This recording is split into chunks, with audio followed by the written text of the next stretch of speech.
Hello दोस्तों, आप सभी का आरबी क्लासेज में स्वागत है। दोस्तों आज हम फिर से एक नया चैप्टर जिसका नाम ईएमआई है, जिसको हम इलेक्ट्रोमैग्नेटिक इंडक्शन बोलते हैं। दोस्तों बिल्कुल चैप्टर हमारा बहुत आसान है, ज़्यादा टफ नहीं है चैप्टर। इसकी बेसिक बेसिक चीज़ें समझेंगे। मेन इसमें एक कन्फ्यूजन है सिर्फ डायरेक्शन का। इस पूरे चैप्टर में एक ही कन्फ्यूजन है सिर्फ डायरेक्शन का। बाकी चैप्टर में फार्मूला आसान है, फार्मूला इसके इतने टफ नहीं है। तो चलिए दोस्तों, उम्मीद कर रहे हैं कि ये वीडियो आपके जेडबलई और नीट के की रिकैप में बहुत फ़ायदा करेगी ये वीडियो। कोशिश करेंगे 15 मिनट के अंदर इसको वीडियो को फिनिश करने की, क्योंकि ज़्यादा बड़ा ये चैप्टर भी नहीं है और ज़्यादा बड़ा हम टाइम भी नहीं लेंगे। सो इस चैप्टर में अगर आप देखें तो पहली जो हेडिंग है इसमें हमारे पास क्या है, मैग्नेटिक फ्लक्स है। सो मैग्नेटिक फ्लक्स होता है, फ्लक्स क्या होता है, फ्लक्स ये कहता है कि भैया क्लोज्ड सरफेस से आपकी कितनी मैग्नेटिक फील्ड लाइंस क्रॉस कर रही हैं, that is called magnetic flux, जिसका फॉर्मूला होता है phi B equal to B dot A. और अगर डॉट को हटाएं तो हमारे पास क्या आ जाएगा, बी ए कॉस थीटा। अगर हम इसकी यूनिट की बात करें तो यूनिट होती है इसकी टेस्ला मीटर स्क्वायर या वेबर। और अगर हम for non uniform electric field की बात करें, मैग्नेटिक फील्ड की बात करें, तो d phi close integral d phi equal to close integral V dot d A. तो फाई बराबर आ जाएगा integral B dot d A. Next इसी में फेराडेज लॉ ऑफ ईएमआई। तो फेराडे के हमारे दो नियम होते हैं, तो दो नियम क्या है वो देखेंगे। फर्स्ट लॉ कहता है कि अगर हम मान लो फ्लक्स को चेंज करते हैं तो फ्लक्स को चेंज करने से ईएमएफ क्या हो जाता है, इंड्यूस हो जाता है। और सेकेंड लॉ कहता है कि E equal to minus k d phi V upon d t. तो फ्लक्स चेंज विद, हमारा जो फ्लक्स होता है वो बी के चेंज होने से, आर के चेंज होने से, थीटा के चेंज होने से और एरिया के चेंज होने से हमारा फ्लक्स जो है चेंज हो जाता है। अगर यही हम इंड्यूस्ड चार्ज की बात करें तो इंड्यूस्ड चार्ज का फॉर्मूला था क्यू बराबर डेल्टा फाई अपॉन आर। दोस्तों यहाँ इंड्यूस्ड चार्ज है तो इंड्यूस्ड चार्ज होता है क्यू बराबर डेल्टा फाई अपॉन आर। इसी में अगर हम बात करें आगे, it does not depend on time. यहाँ एक पॉइंट है कि जो हमारा इंड्यूस्ड चार्ज है क्या वो टाइम पर डिपेंड करता है, हम बोलेंगे बिल्कुल नहीं करता है। तो लेंज लॉ, दोस्तों लेंज लॉ ये एक कंसेप्ट है डायरेक्शन ऑफ आई इंड्यूस निकालने का। जिसने पैदा किया उसी का ये क्या करता है, विरोध करता है। अगर कोई चीज तेज चल रही है तो उसको स्लो करेगा, और जो स्लो है उसे फास्ट करेगा। ये लेंज लॉ है, थोड़ा सा उल्टा चलता है क्योंकि इसे किसी की सफलताएं और किसी का डूबता हुआ जहाज इसको पसंद नहीं है। कोई अगर डूबना चाहता है तो उसे बचाएगा, जो उड़ना चाहता है उसे डुबोएगा, मतलब उसे रोकेगा। और ये हमारा जो लेंज लॉ है वो किस कंजर्वेशन पे आधारित है, एनर्जी पे। जब हम मोशनल ईएमएफ की बात करें तो इसमें जो है हम ईएमआई पढ़ते हैं। तो E इक्वल टू फॉर्मूला होता है B cross B dot L, जहाँ बी हमारी वेलोसिटी है, मैग्नेटिक फील्ड है और लेंथ है। तो E इक्वल टू आ जाएगा बी वी एल, जिसे हम शॉर्ट में बोलते हैं बवाल। क्या बोलेंगे इसे, बवाल, बबल बवाल जो भी। तो इसके लिए हम बोलेंगे कि जो बी वेलोसिटी है वो लेंथ के पैरेलल है। वेलोसिटी मैग्नेटिक फील्ड के और लेंथ जो है हमारे किसके, मैग्नेटिक फील्ड के पैरेलल है। इसमें आगे देखोगे कि जो ई है हमारा जीरो होता है, कब, जब ये चीजें पैरेलल हों। डायरेक्शन ऑफ इंड्यूस्ड ईएमएफ, दो तरह की हम डायरेक्शन को देख सकते हैं। एक होता है फ्लेमिंग्स राइट हैंड रूल, दूसरा होता है राइट हैंड पाम रूल।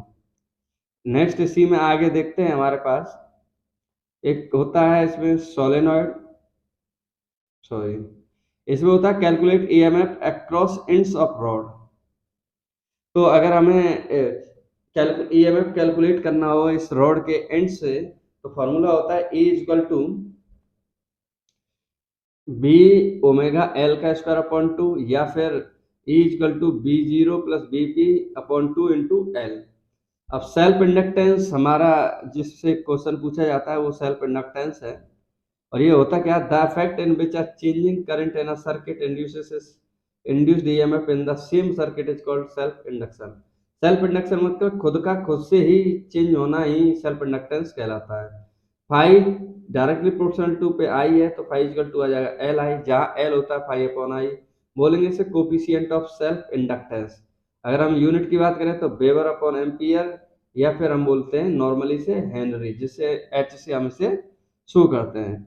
जिसमें ई की वैल्यू होती है माइनस के L d i upon d t. तो हमारे पास एल की वैल्यू आ जाती, ई की वैल्यू आ जाती है माइनस के L d i upon d t, जहाँ L depends on shape size and inductor. एक बार इंडक्टर बन गया तो हमारा जो एल होता है वो क्या हो जाता है, फिक्स हो जाता है।